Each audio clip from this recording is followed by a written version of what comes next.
Hey, happy Monday morning, afternoon, depends on where you are. I'm Laurie-Ann. We're going to be talking, this is episode 2 of my Facebook Live show, and we are going to be talking about fear, because the number one thing that I hear from people who want to start either using speaking to grow their business or even just to start a business is this concept of fear, all of these thoughts that come in our head and make it a little difficult for us to kind of move on.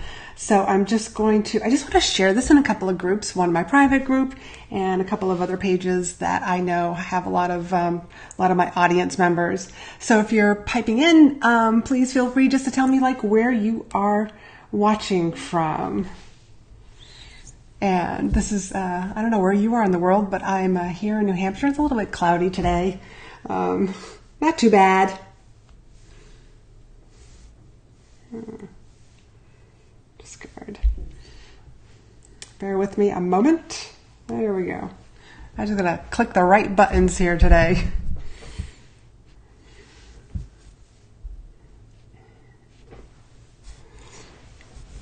Okay, so today we are going to be talking about fear and how fear holds us back, especially if you are considering or want to start using speaking, any of the numerous forms of speaking to grow your business, to become an authority in your industry.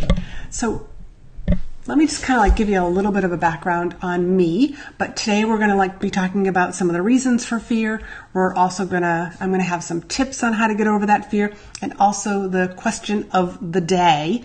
And if you ever have a question of the day that you would like to have answered, whether you are present here on the show or not, please feel free to email me, and my website's down there on the bottom, and you can go there to contact me, or feel free to contact me via my Facebook business page or the private page. So just a little bit about me. I'm Laurie-Ann.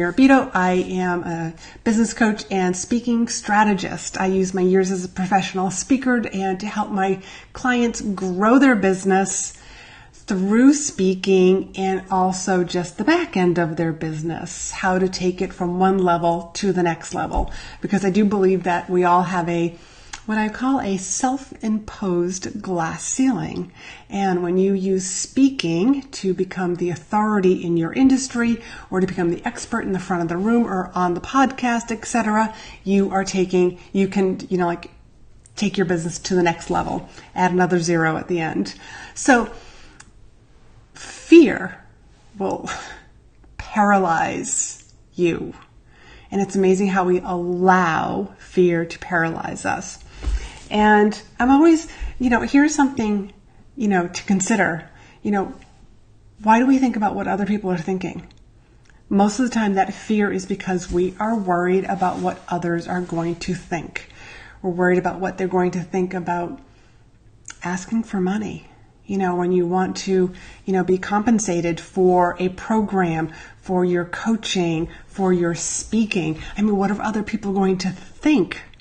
There's so many things that come about when we start thinking about what other people are going to think about us. And we put way too much emphasis on that. Another reason why fear comes up is, and this is a big one, you're not sold on your own value. That's a little bit different from confidence, although they are sort of cousins of each other. But you're not sold on your own value. I'd love it if you would just type in the comments and let me know, what's your specialty? What are you known for? What do you want to be known for? If you can just kind of throw that in the comments.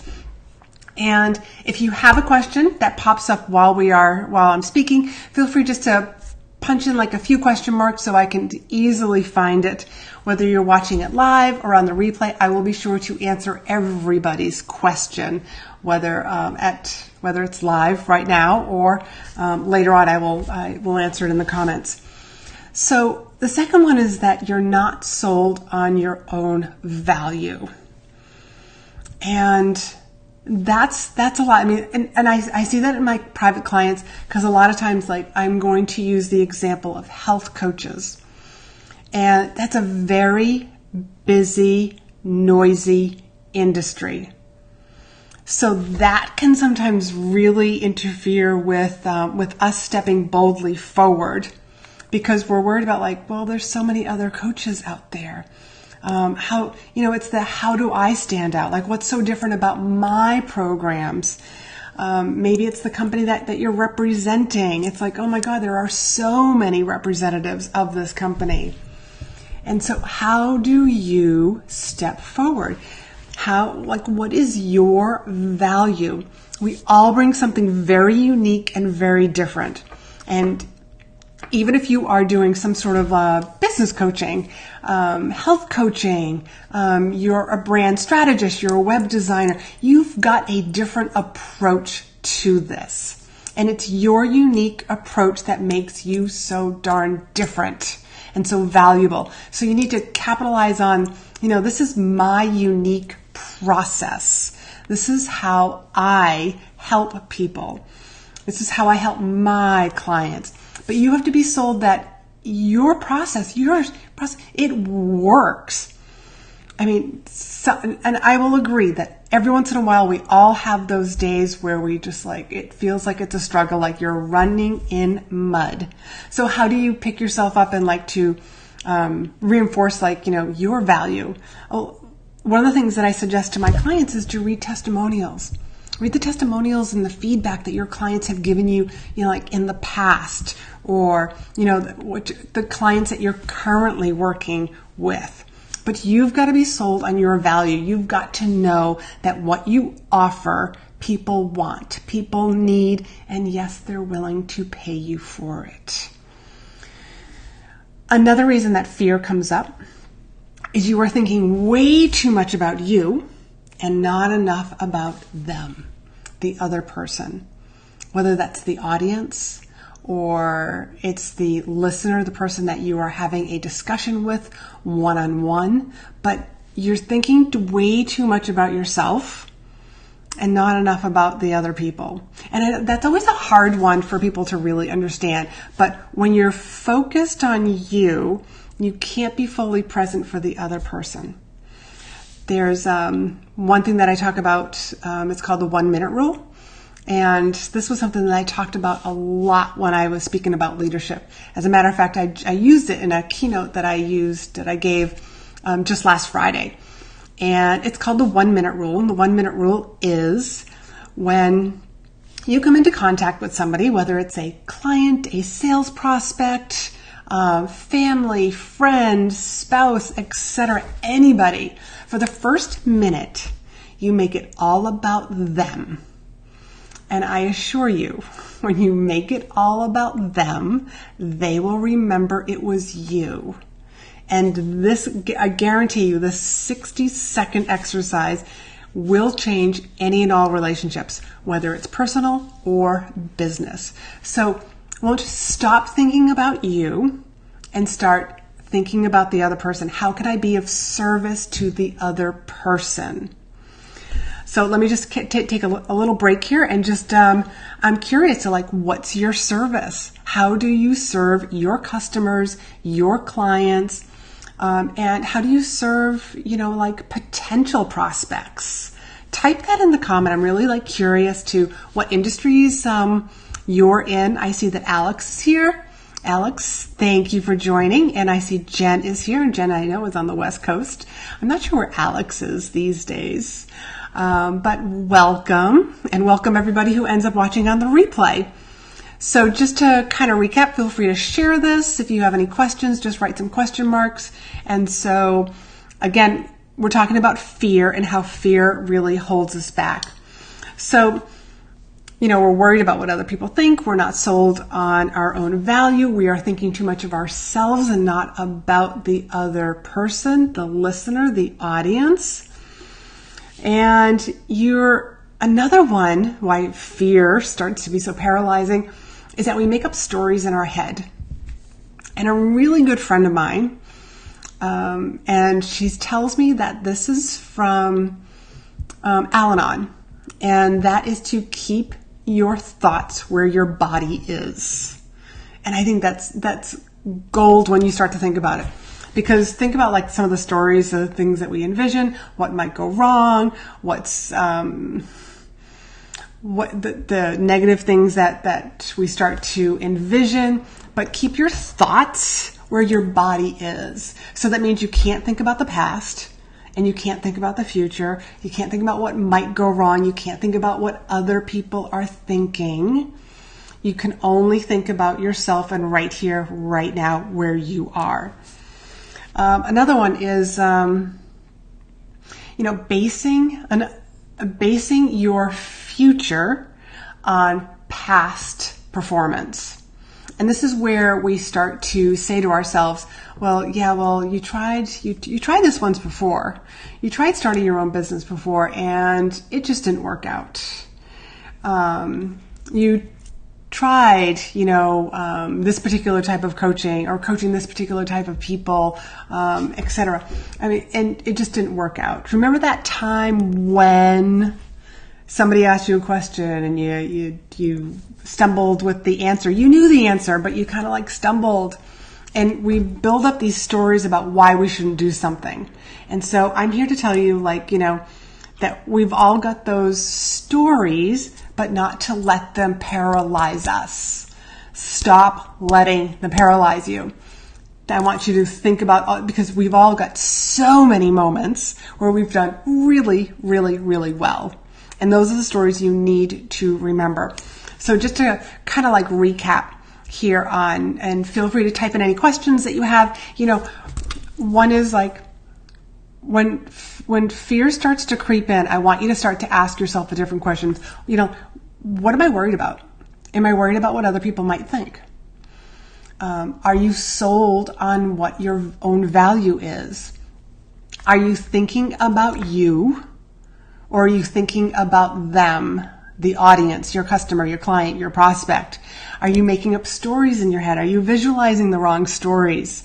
Are you basing your future performance based on your history? And that one is paralyzing.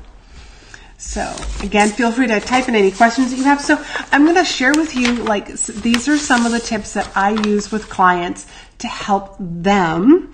Whether you use these tips to get up on stage or start your own business, whatever your business is. But one of them is know your topic. And so some of the names that I'm seeing on here right now, I know that you know your topic super well. You are the expert in your field, but you've got to know your topic. Knowing your topic is going to give you confidence to start that business, to get up there in front of the audience, to approach those meeting planners, to approach and pitch yourself to podcasts and magazines, etc. Know your topic and your industry. You want to maybe get a little organized. Maybe you need to hire some help, to help you do this. Maybe you hire somebody to help you with PR. Maybe you hire a VA so that you don't feel like I'm doing everything all the time. Let's see, a question came in from Jen, and this is a good time to take a little break. And what will happen if your fear comes true? Following the thought, I can't even speak today, and I'm a speaker. I always think that's funny.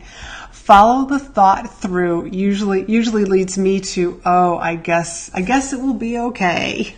And so to me, that sounds like Jen is doing a beautiful example of coaching herself through those moments. And that's exactly what I want you to do, because one of my tips here is about asking yourself better questions. So let's just say you are either a coach or you are speaking, starting your own business, but how about some practice? Practice. And the more that you practice speaking, or practice your speech in a quiet office, or even think about it in your head, the more that you practice it, the more that you're going to know it. And that way, when you're up there answering questions on a podcast, speaking at that business meeting, you're going to know your material, and that's going to give you a lot of confidence, and that fear is not going to have a chance with you that day. Ask the questions. Almost sit down and speak to that fear. Treat it as if it's a friend. It's hey, why are you here? what are you afraid of? What's, and I love this question. What's the worst thing that could happen? Seriously, what is the worst thing that could happen? And I assure you that whatever that worst thing that could ever happen, it's never, ever the worst thing. I do have this motto when things like don't go my way, and like whether it's like at a store they don't have the item, or I show up to speak for an organization and they're supposed to have a projector for me, and guess what? They don't have a projector for me because I just show up with my laptop, which is a Mac, and all of my attachments to make it super easy. But there are times when I show up and they don't have that. It's just like, you know what? There are much worse things to happen to me today. I don't have laryngitis, so that's a bonus. So never a big deal. But start to ask yourself questions like, okay, so why is this fear coming up? What else could it be really around? How am I? Maya just has a great question. That's a fabulous question. What are you trying to protect me from? That's so coach-like. So coach-like. I love that, Maya. Another tip is just to start to visualize your success. Really see yourself succeeding. Our subconscious brain has really like no concept of what reality is. And so we can like visualize our success in completing something successful. And like, it's amazing how we can actually like neuroplastically, our brains can mold and we can form new nerves. I was going to say neurons. And they've done so many studies on this and I'll just take like a basketball team that I remember reading this study where they had one group of people who practiced every day. We had another group of people who practiced visualizing. So they didn't actually do the practicing, but they had to practice in their mind, visualize like dribbling the ball, coming up and then, like up on one leg and making the dunk. And just to see like which one would work, like they were equally as good. So not actually physically doing the work, but actually visualizing yourself really produce new neurons, new neurological pathways. So you can do this exact same thing with growing your business or with speaking, with answering, like pitching yourself to podcasts. You can do this. I mean, visualization is so darn powerful. Our thoughts are generative. Yes, I totally agree with that, Jen. Thank you for sharing that one. Another great one to get over your fear is just to be of service. Again, going back to one of the fears that are paralyzing, like when I'm too focused on me and I'm not focused enough on my audience or my listeners or this potential client, that's where fear creeps in because we get these thoughts, this isn't working. But how can I be of service to somebody else?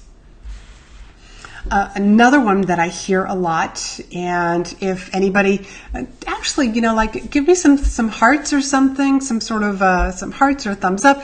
Do you use speaking in your business model today? Because this next tip is definitely going to apply to you. But I'm curious to how many people are on here right now that are using speaking, because I don't know everybody who's on here, but if you're using speaking, let me know. So this next one that usually fumbles people up a little bit is the silence. What happens when there's silence in a conversation, or even if you pause while you're up there speaking? And you may think, oh my God, I forgot what I was about to say. And that's okay, because the audience doesn't know that. They're just going to think that this is an intentional pause. And pausing is very, very powerful. You've probably heard me. I talk about this. I've done some Facebook posts on this.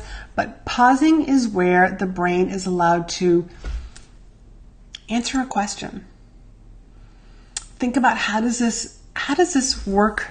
How do I use this information? Our brains are always trying to figure out, like, how do I use this? What does this mean for me? And so you could ask a question, whether it's in your elevator pitch, whether you're doing a one-on-one presentation, when you're coaching your clients, you ask them a question and you pause to give them space to answer it, to give them the space to think about things, to kind of connect the dots for themselves. Our brains are always thinking about what's in this for me. How do I use this information? So silence is never a bad thing. If you happen to be up there speaking and you're like, oh, I need a drink of water, ask the audience a question. Kind of like walk over to your water glass, ask the audience a question, grab your glass, have a drink of water, put it down. It works every time. You get the glass of water and they get the pause to try to think about what you're talking about. And another one that's great, and I still do this all the time, even as much as I've spoken, I still have a pre-speaking or pre-game routine. And part of my speaking game routine is to increase my energy, because I've got to have twice as much energy up front so that the audience will at least feel 50% of that. And so with that, I will listen, I will grab my earbuds, I will put on some music, I will actually find some sort of a hallway, usually like maybe it's a service hallway, somewhere far away from the conference or wherever I'm speaking, and I will take my shoes off, typically, put my earpods on, put on some really upbeat music, and I will just kind of like walk up and down those hallways. And that gets my energy going. And so have that pre-game routine, because with like your high energy, your high vibing, people are going to feel that, and that's going to bring your confidence out, and fear is not going to have a chance with you when you are feeling that way. So any questions, comments, please feel free to type them in, because we are going to move on to the segment of the Q of the day, the question of the day. And this came from one of our listeners, our viewers. And this comes from, how do I increase sales today? And that's a great question, especially, in today, with speaking.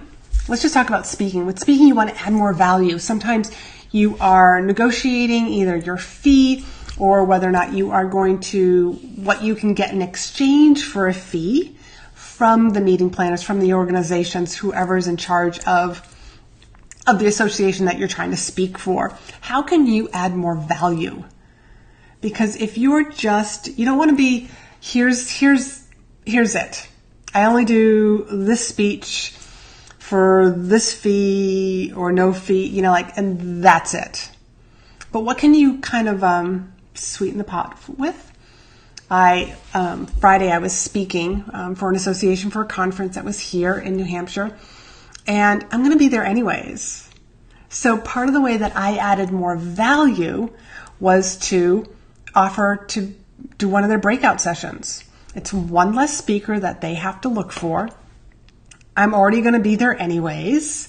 I don't charge them anymore for a breakout session, because they kind of like, my fee is here's my fee for the day. You've got me for the day. And this is it. So how can you add more value? That's one way to increase sales. What can you offer your current customers or clients? Maybe you've got somebody that you're offering a new program that's coming up, and here's X amount of dollars for the program. What's the VIP version? Add more value, add more time with you. And that's another way to increase more. I'm working with a retail store, and one of the ways that I have come up with for this retail store is to have some sort of exclusive VIP club. And that VIP club, there's a membership associated with that. But with that could come like 4 times a year, 3 times a year, like some special shopping event that is just for the VIP club. Why not? You've got some extra people and they can be on a special mailing list. Here's a certain night and you can have, like maybe some cocktails. You could have maybe a speaker, a stylist, a makeup artist that comes in. This happens to be a clothing retail store. But there are all sorts of ideas that you can just keep adding more value to either an event that you're speaking at or just to your current customers and clients. Maybe you come out with a new book and here's my book. One of the ways that I teach my clients to get their book to number 1 is by, hey, if you buy it during this time frame, you'll also be entered into a drawing or an exclusive webinar. There's always different ways for you just to kind of put your thinking cap on and just brainstorm some great ideas. So let's see. Let me know if you have any questions. I think I saw something from Alex. How do you know what to say on a live? So Alex, are you talking about this kind of live, like live streaming? I'm kind of curious, a little more information. One of the things that I do, because this is episode 2, is I'm planning out my content that I'm going to have. I will admit, if you are speaking in front of an audience, doing a live stream, it is different. It feels different. I'm feeding off of your energy but I still also have my content. I plan what I'm going to talk about so that one, last week was the kickoff, and this is the program on fear, because this is a question that I constantly hear. So I'm answering questions and having topics on TV, on these, my Facebook Lives, on questions that I hear from my audience, both from private clients, but also in my private Facebook group. And let's see, she said, do you read from a script? No, Alex, I actually don't read from a script, but my story about me, I've told it so many times, and I don't think I've actually shared it today, but I will share it. I've shared it so many times that I can basically, it just kind of rolls off my tongue, and it comes across as being very authentic because it's my story. It's how I got here. You're very good at it. Oh, and so calm. Thank you. I have a friend of mine, and he's a humorist, motivational humorist. And one of his big sayings is stage time, stage time, stage time. And that goes back to about the practice. Practice. When you're first starting out speaking, it's, each event is going to feel like, oh my gosh. And that's why I help my private clients not feel that, oh my gosh, getting up there all by themselves alone and don't know what to expect. I work with them so that when they get there, it's like they feel like a pro. When they're starting their business step by step with confidence. But, doing these Facebook Lives, any sort of live streaming, I was doing live streaming back in the Periscope days, but I've done a lot of stage work. I've done a lot of videos. Another way that I add value, speaking of value, is I will do promotional videos for the conferences that I'm speaking for. And those are a little bit more of a script. And that probably, I should share that later in another episode. I'll be sure to write that down, that would be a great topic for, is how to do some promotional videos for people. But thank you. So, here's a little bit about my story. Once upon a time, I was painfully shy, and so painfully shy that I couldn't even make eye contact with people. Seriously, I knew what the tile floors and sneakers that people were wearing more than I knew what their eye color was. And I went from that to walking on stage and speaking to hundreds and thousands of people. I've written a couple of books on leadership and personal development. And now I'm taking a right-hand turn. I'm helping people build their business by using my years of coaching and also my years of being a professional speaker. And if you ever want to just chit-chat with me, just feel free to, get a hold of me either through my private Facebook group or my business page, or you can go to Speak and Stand Out and feel free to reach out to me there. So next week, can't remember where my little agenda list is, but we'll be talking about another topic. It will be again Monday at noon. And I'm trying to keep these short, sweet, and to the point, and trying to keep it to like 30 minutes. And I hope that everybody here has a great week. And if you're watching the replay, feel free to put in any of your questions, and I will be sure to answer them. And again, if you have a question that you would like to ask for the Question of the Day segment, feel free to send that to me as well. I will talk to you all later, and speak and stand out.